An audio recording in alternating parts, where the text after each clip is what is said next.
mais c'est vrai qu'il y a des moments de la vie où comment dire, on n'a pas envie d'être là, tu vois. On n'a pas envie d'être réveillé. Et du coup, on s'éteint, on s'endort soi-même, jusqu'à ne plus sentir la situation qui paraissait un peu insupportable. Et le pire, c'est que ça marche vraiment. Des moments de la vie, tu vois, un peu trop dur à supporter, tu passes en mode genre éteint, apathique, tu sens plus rien. Et ça marche, parce que bah, du coup, t'as moins mal. Mais du coup, un peu plus tard, quand tu veux revenir à la vie, que tu es en train d'essayer d'être toi-même, de te libérer, t'exprimer, tu es bridé par ces vieux réflexes de ces moments où tu t'es éteint toi-même. Donc je voulais parler de ça vite fait, au cas où il y a des gens qui sont un peu éteints en ce moment, peut-être que ça peut donner des clés pour se rallumer. Qu'est-ce que j'appelle s'éteindre? C'est les moments où tu es dans le RER comme ça, au métro parisien, et la situation est chiante parce que tu as trop d'humains autour, pas spécialement sympa, promiscuité, ça sent mauvais, il fait chaud, et c'est ton trajet quotidien que tu fais 2 fois par jour. Et voilà, c'est un trajet quotidien que tu n'aimes pas. Donc, parce que tu n'aimes pas la situation, tu prends les écouteurs, tu prends ton livre, et tu refuses de voir et de sentir la situation que tu es en train de vivre. Et des fois, dans des moments plus difficiles, plus douloureux encore, on fait ça aussi, dans la jeune enfance. Si tu es dans une situation, tu vois, familiale un peu naze, ce que tu vas faire, c'est que tu vas t'anesthésier à tout ça, tu vois. Et tu vas aller dans ta chambre, t'isoler, jeux vidéo, et ne pas sentir, ne pas voir la situation qui te dérange, qui te fait mal. Et ça, c'est ce qu'on appelle un peu être absent, tu vois. Ce qu'on appelle ne pas être là. C'est quand ton âme, elle regarde autour comme ça, elle fait je ne suis pas venu pour ça en fait. Donc je vais partir le temps que ça se résolve. En tout cas, je veux pas être là. Je veux pas voir, ça ne m'intéresse pas. Et du coup, ça marche. Tu n'es plus là, tu sens plus trop ce qui se passe, tu es devenu un peu apathique, un peu léthargique, un peu démotivé. Tout ça, c'est les symptômes extérieurs de ce qui semble se passer, mais ce qui se passe vraiment, c'est que t'es pas là en fait. Et encore une fois, ça peut être utile, tu vois. C'est comme fermer son cœur dans une situation un peu douloureuse. Tu vois, ça te préserve. C'est un mécanisme de défense. Mais le problème de tout ça, on l'a dit, c'est que le jour où tu veux te réveiller, le jour où tu veux reprendre ton pouvoir, le jour où tu veux dire non, mais cette situation, je peux aussi en sortir en fait. Je pourrais aussi partir pour aller vivre autre chose. Bah, tu es un peu bloqué par cette absence que tu as développée, par cette apathie, par ce côté un peu genre je veux pas voir, pas sentir ce qui se passe. Et du coup, c'est tout un processus, j'allais dire, de redevenir présent. Et ça peut avoir cet effet de oh putain, tu te réveilles comme dans Matrix et tu fais putain, c'est quoi cet endroit en fait? C'est ça, la vie? Si tu arrives à redevenir présent, ça veut dire, en gros, prendre ton âme et la faire, tu vas revenir dans ton corps, et d'un coup, tu vas avoir les yeux plus éveillés, tu vas être attentif à ce qui se passe, tu vas être là, tu vas être dans le moment, et tu vas, pour le pire ou pour le meilleur, sentir un petit peu plus tout ce qui se passe. Et les gens vont te sentir un petit peu plus aussi. Ensuite, tu peux, si tu as de la chance, ou si tu t'es pris par la main, ou si tu as réussi à manifester, sortir des situations un peu nazes, sortir du métro, sortir de la maison où tu voulais pas vivre, et tu vas revenir à la vie en fait. Et tu vois, c'est comme partir en voyage, et d'un coup, boum, tout paraît ultra genre réel, parce que tu étais un petit peu endormi pendant longtemps, un peu léthargique, et là d'un coup, tu es redevenu présent. Donc tu revois les choses telles qu'elles sont. Mais c'est plus agréable à faire dans des environnements qu'on aime bien, bien sûr. Mais je veux juste parler de cette idée de revenir à la vie, tu vois.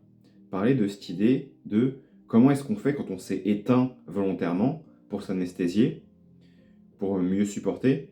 Comment est-ce qu'on fait quand on veut revenir à la vie? Il y a plusieurs manières de le faire, mais celle qui marche bien pour moi actuellement, c'est de m'écouter moi-même, plus que jamais. C'est l'inverse de s'ignorer soi-même. Quand tu es dans une carrière que tu détestes ou dans une situation relationnelle que tu n'aimes pas, de t'oublier toi-même.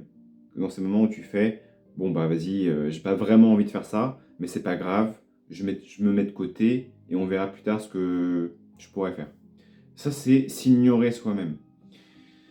Pour réussir à se réveiller, il faut faire l'inverse de ça. Il faut se réécouter soi-même. Recommencer à écouter nos désirs qu'on a mis de côté, qu'on a fait, vas-y, c'est pas grave, je m'oublie moi-même. Non, tu vois, tu recommences à te donner la priorité. Ouais, il y a beaucoup de gens qui parlent comme ça après une vie de couple dont ils ont réussi à enfin s'émanciper, par exemple.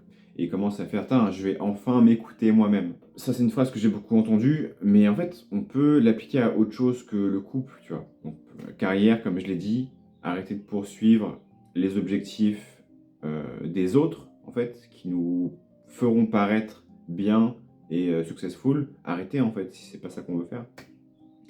Mais c'est dans tous les petits riens aussi. Et un gros truc pour moi en ce moment, bah, c'est la mission. C'est en fait, qu'est-ce que je suis venu faire ici finalement, tu vois. Après l'argent et les relations et le sens, c'est quoi que moi je veux faire?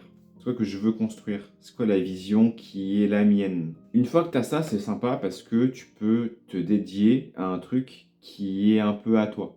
Tu peux faire les choses selon tes règles. Tu peux jouer au jeu que tu as conçu. Et d'un coup, c'est plus motivant de jouer. Et c'est pour ça que je commence mes coachings en général en demandant aux gens, bon, bah, c'est quoi ton objectif, ta liste d'objectifs? Est-ce que tu peux en faire une si ce n'est pas déjà fait? Parce que j'ai la conviction que ton âme, elle te parle à travers tes intuitions et tes désirs, en fait. C'est quoi que tu veux vraiment faire? Si tu prends vraiment le temps de te poser et de trouver ce que tu veux vraiment faire en ce moment, tu vas en fait te rapprocher un petit peu plus de qui tu es. Parce que tes désirs comme ça, les désirs de ton âme, les désirs de qui tu es vraiment, parce que tu es ton âme, ils reflètent un petit peu la vie que tu es supposé mener. Ces désirs, ils reflètent ce que tu es vraiment, ce que tu as envie de faire. Donc si d'aventure, tu commençais enfin à les écrire, à les formuler, à les écouter et à les poursuivre, tu serais dans une vie plus alignée. Et le pire, c'est que tu as commencé à le faire à un moment et tu t'es fait casser les pattes en plein vol. On t'a dit non, mais c'est pas bien raisonnable de faire ça. Tu t'es dit à toi-même que c'était pas possible.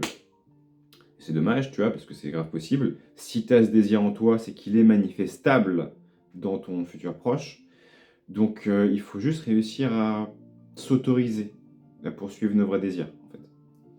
Et si tu arrives à le faire, tu vas enfin être aligné avec qui tu es, et tu vas recevoir tous les miracles et toutes les synchronicités qui sont les tiennes.